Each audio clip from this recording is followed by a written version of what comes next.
dimulai. Baik. Assalamualaikum warahmatullahi wabarakatuh. Waalaikumsalam warahmatullahi wabarakatuh. Alhamdulillahirabbil alamin. Assalatu wassalamu ala asrofil anbiya'i wa mursalin wa ala alihi wa ashabihi rasulillah ajma'in. Puji syukur atas kehadirat Allah Subhanahu wa taala yang telah melimpahkan rahmat dan karunia-Nya kepada kita semua sehingga kita dapat berkumpul dalam ruangan Zoom pada saat sekarang ini. Baiklah, perkenalkan nama saya sebagai moderator dari kelompok 11 sesi 25. Perkenalkan nama saya Aqwatul Solihati dengan NIM 2223100 dan rekan saya. Saya Agnesia Manuela dengan NIM 2223199. Dan saya Amalia Putri dengan NIM 22231101. Baiklah, pada kelompok kami, kelompok 11 sesi 25 akan mempresentasikan materi tentang analisis terhadap faktor yang mempengaruhi berkembangnya permasalahan pendidikan. Baiklah, pada materi pertama yang akan disampaikan oleh Amelia, kepada Amelia dipersilahkan. Baik, yang pertama yaitu faktor yang mempengaruhi masalah pendidikan. Mengenai upaya untuk mendukung kemajuan dan peningkatan kualitas pendidikan di Indonesia, ada beberapa faktor atau hal yang mempengaruhi kemajuan dan berkembangnya pendidikan di Indonesia.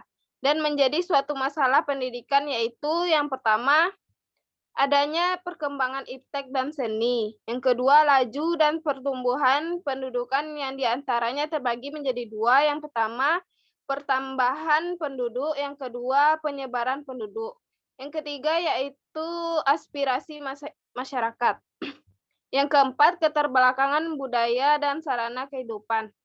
Namun ada juga masalah pendidikan aktual yang merupakan masalah yang benar-benar terjadi di Indonesia saat ini, di mana masalah ini dapat diatasi jika penanggulangannya benar. Yang pertama, perkembangan iptek. Iptek ilmu pengetahuan dan teknologi.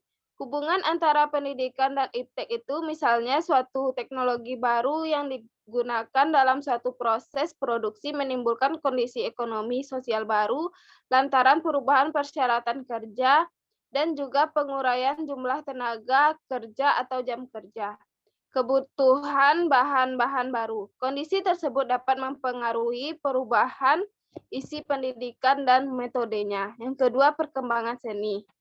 Kesenian merupakan aktivitas berkreasi manusia secara individual ataupun kelompok yang menghasilkan sesuatu yang indah.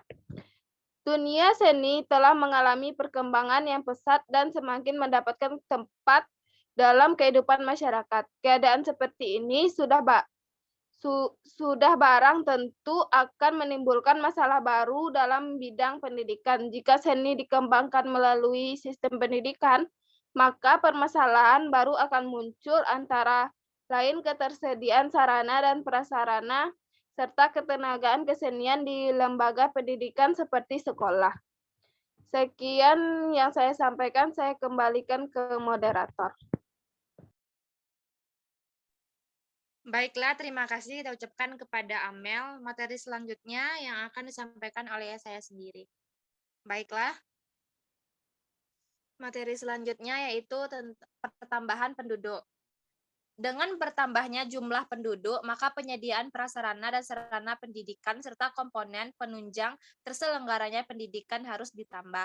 Dan ini berarti beban pembangunan nasional menjadi bertambah dan juga terjadi pergeseran permintaan akan fasilitas pendidikan, yaitu untuk sekolah lanjutan cenderung lebih meningkat dibanding dengan permintaan akan fasilitas sekolah dasar.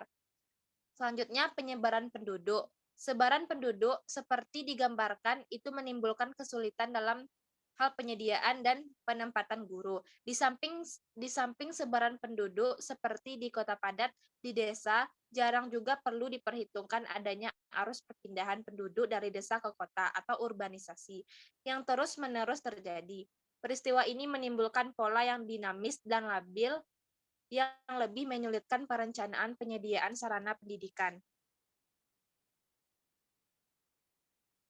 Selanjutnya, aspirasi masyarakat. Aspirasi masyarakat dalam banyak hal meningkat, khususnya aspirasi terhadap pendidikan hidup yang sehat. Aspirasi terhadap pekerjaan, kesemuanya ini mempengaruhi peningkatan aspirasi terhadap pendidikan.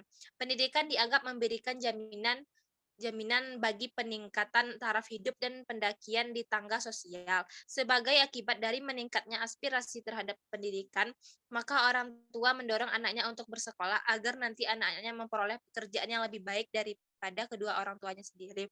Peningkatan aspirasi masyarakat terhadap pendidikan ini akan mengakibatkan anak-anak atau juga remaja dan dewasa akan menyebut dan membanjiri sekolah atau lembaga pendidikan. Kondisi seperti ini akan menimbulkan berbagai masalah seperti sistem seleksi siswa atau mahasiswa baru, rasio guru siswa, waktu belajar, dan permasalahan akan terus berkembang. Selanjutnya, keterbelakangan budaya dan sarana kehidupan. Masyarakat yang umumnya berada di daerah terpencil yang ekonominya lemah dan kurang terdidik akan mengalami keterbelakangan budaya dan sarana kehidupan.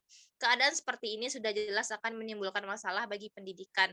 Permasalahannya antara lain bagaimana menyadarkan mereka akan keterbelakangan atau ketinggalannya, bagaimana cara menyediakan sarana kehidupan dengan lebih baik. Khususnya bagaimana sistem pendidikan dapat menjangkau dan melibatkan mereka sehingga mereka keluar dari keterbelakangan tersebut. Baiklah, hanya itu yang dapat saya sampaikan dan materi selanjutnya yang akan disampaikan oleh Agnes. Kepada Agnes dipersilahkan. Baik, materi selanjutnya adalah permasalahan aktual pendidikan, di mana permasalahan aktual berupa kesenjangan-kesenjangan pada saat ini yang dihadapi terasa mendesak untuk ditanggulangi.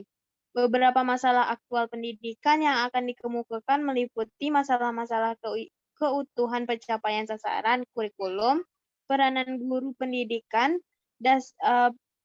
peranan guru, pendidikan dasar 9 tahun, dan penyalahgunaan teknologi pendidikan.